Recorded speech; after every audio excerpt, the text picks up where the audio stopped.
By round 4 of Supercross, the emergency department is already very busy.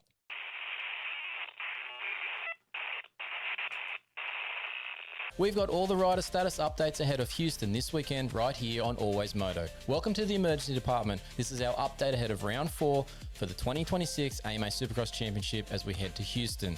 The video is brought to you by TechnicMotorsport.com, who have you covered for all your suspension needs, and Duramoose.com.au, so you can ride with no more flats. David Hogan here, physiotherapist and moto media editor at Always Moto. Let's get to those updates.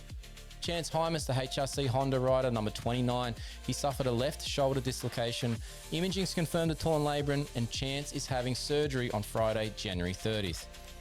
Expected recovery timeframe puts him off the bike for 8 to 12 weeks, which means we're likely looking at a return to riding sometime in April. Good news with that is that timeline lines up well for pro motocross. Ty Freehill, privateer Honda rider, number 316, suffered a left wrist fracture and dislocation. And if you saw the photos he put up on his social media, that visible step in his arm wasn't great to look at, but unfortunately it's a dead giveaway for a dislocation. He's now in recovery mode. Scott Meshy, the privateer Husky rider, number 411, after his LCQ crash, we checked in directly with Scott. The update from him, no injuries. Scott is good to go and is in for Houston this weekend. Levi Kitchen, Monster Energy Pro Circuit Kawasaki rider, that number 47. There's nothing to report here. Levi Kitchen is in for Houston. Aaron Plessinger, Red Bull KTM number 7. As mentioned in my social posts earlier this week, the Cowboy is in for Houston. But I do want to flag something here. That mark we saw on Aaron's forehead after his crash during the TV interview definitely raises questions about how he passed his concussion protocol assessments. But the positive takeaway is that Aaron recognized something wasn't right during the main event and he pulled out on his own. But this again highlights the need for a stronger, more consistent concussion protocol approach in moto. The sport needs a better top-to-bottom approach here.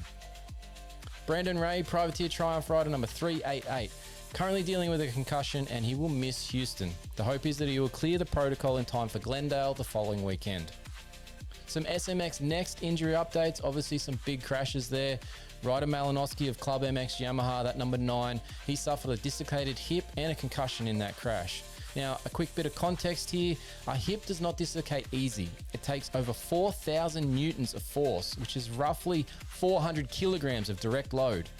This is usually the kind of injury we associate with a high-speed car crash.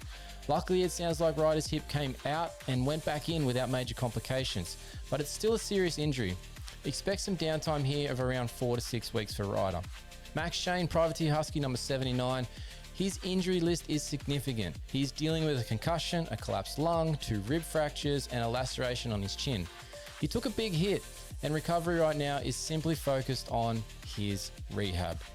A team health update, but from the Toyota of Redlands Bar-X Yamaha team, Lux Turner and Dylan Swartz have both been dealing with some illness throughout the opening few rounds. The good news is that both riders are clearing that now and are headed to Houston, hopefully fully fit and healthy. As always, we wish a smooth and speedy recovery to all our riders. If you've got questions about any of these injuries, drop them in the comments below or send us a DM on Instagram.